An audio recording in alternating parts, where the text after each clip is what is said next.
are all in the gutter, but some of us are looking at the stars. That line from Lady Windermere's fan could well have served as the inspiration for Oscar at the Crown, an immersive post-apocalyptic musical extravaganza currently running in Bushwick. The characters in the show are outcasts and exiles, keeping their spirits buoyed by performing a musical about the life and times of Oscar Wilde. How meta.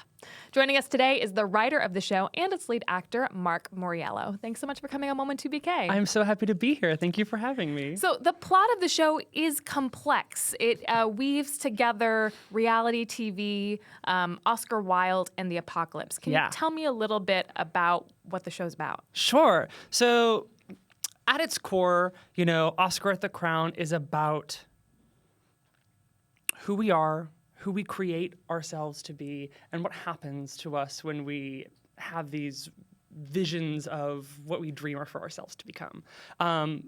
What that kind of equates to is we're at some point in the distant future, the government in the United States has become more authoritarian, more limiting, and we have found ourselves in with this community of exiles, whether they are exiled for being queer or for being women's rights activists, for any number of things that we may fearfully imagine are not too far in the distance at some points. And they have hunkered down and decided, you know what, instead of being beat down any longer, we are going to explode into a fantasia of fabulousness and frivolity and joy and music and dance and love.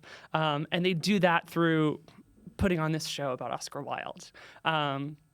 And then there's also this side plot where they have this conspiracy theory about the Real Housewives and the OC and Twitter and the end of the world, because don't we all? It's quite a side plot. You have this very rousing, earwormy number called Julie, How Did You Know? Yeah. That is about Misha Barton's mom in the OC making a prediction that ultimately led to the apocalypse. Correct. More or less, yeah. Okay, what was her prediction? So the conspiracy theory, as we call it, kind of basically lays out, if you look at the OC, were you an OC fan, watcher? I was not. Heyday? I was like too good for the OC. I was so cool. Okay. So my peers were watching the OC, and I was like, the OC's for babies. Yeah. Well, as a baby, right. I love it. No, I'm kidding. So essentially, you had on the OC this character who was Misha Barton's mom, who was this overly dramatic soap opera mother, divorced, affair. She slept with her daughter's boyfriend. This kind of, as you might imagine, and her name was Julie Cooper. Her name was Julie Cooper, and she was just, just this brilliant character. Mm-hmm. And then what started to happen culturally was, of course, the first Real Housewives franchise or series emerged that launched the franchise, which was The Real Housewives of Orange County. So it was this kind of reality takeoff of shows like The OC. Of course, there was the Desperate Housewives influence as well. Mm-hmm. And that premiered on March 21st, 2006. Real fact. And so on March 21st, 2006, we say that we've gone from this fictional characters like Julie Cooper, to these real people on the Real Housewives of OC. We've gone from a fictional scripted person to a real person with a real identity who is now scripting themselves and being scripted and edited and crafted into this television character. Right. March 21st, 2006 is also the day that Twitter was founded. Whoa! I know. I got very lucky. It happened, one day I was like, I wonder what Twitter's birth chart is. And I saw that it was March 21st, 2006, and I was like, Pisces? Great. Are they a Pisces? I think, yeah. Twitter's a Pisces, okay. I was doing all of them once in a frenzy. Anyway, and so we say, because of Twitter, because of social media, every single one of us now also has this ability to craft this other version of ourselves, right? To craft this, some would say false, but some would say exaggerated, icon of who we are and how we want to present ourselves to the world. And we kind of worship at the altar of that icon. And so this song or sequence, production number Julie, kind of equates this leap from fictional television character to the Real Housewives to this advent of all of us democratizing that ability and that power to create this other version of ourselves on our phones, on the internet, as kind of being this harbinger for the downward spiral. And the show really leans into that. It encourages the audience members to use their phones to take photos and video and social media it. Totally. And there are also screens that are playing kind of amazing montages of all of the viral celebrities who've emerged since the late aughts. You've got Leave Britney Alone. You have the Kardashians, of course.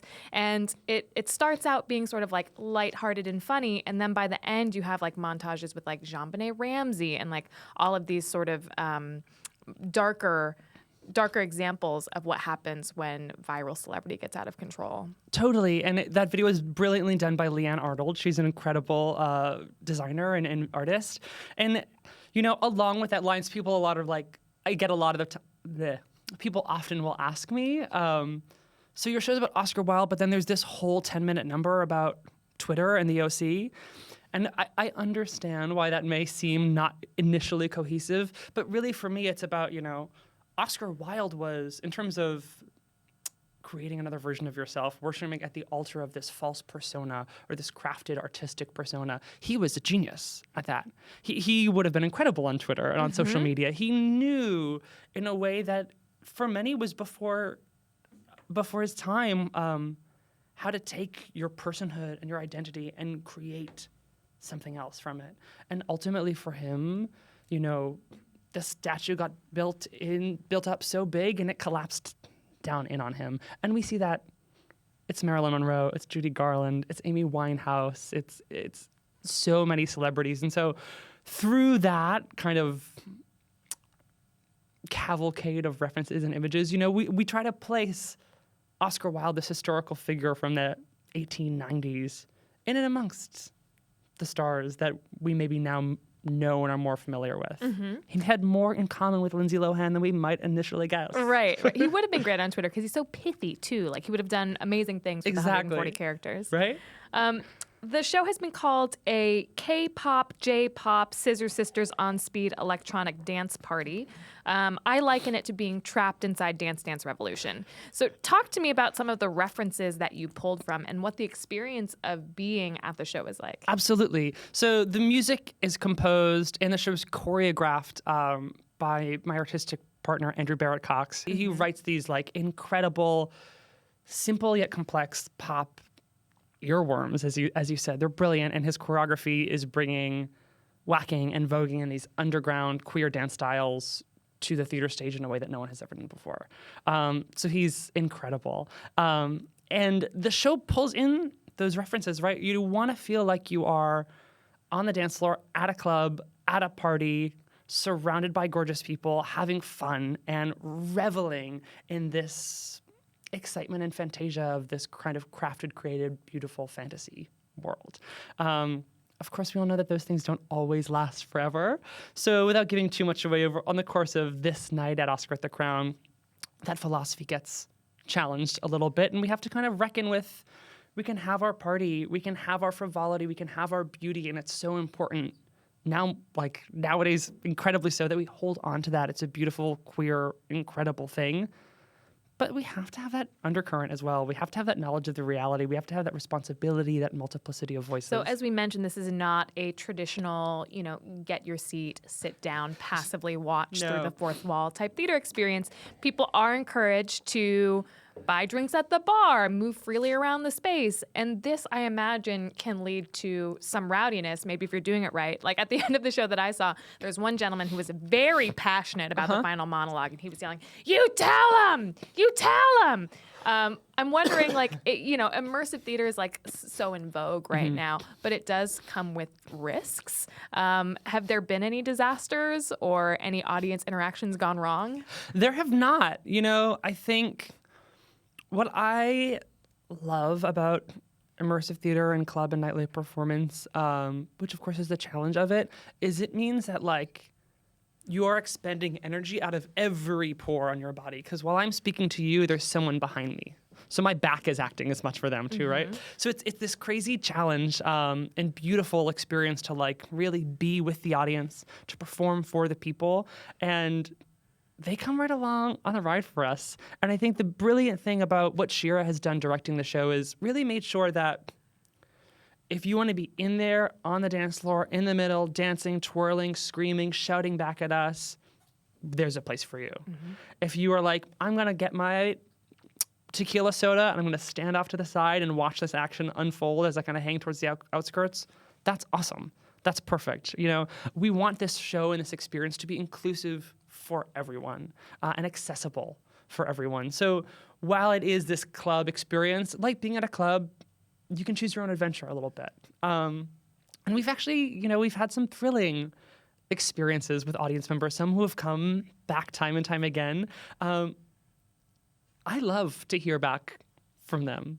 You know, they're there with us. We're not going to be on a proscenium and pretend there's a fourth wall and the audience isn't there because I'm right next to you. I just may have spit on you or sweat all over you as I ran by. So if you have something to say to me, within reason, I want to listen. I want to hear from you. And so it's really thrilling that I think every night we do build this community of people who are on the dance floor together, the audience members, our performers, our whole staff. Like, we're in it. We're doing this thing together. We're going to sweat and dance together.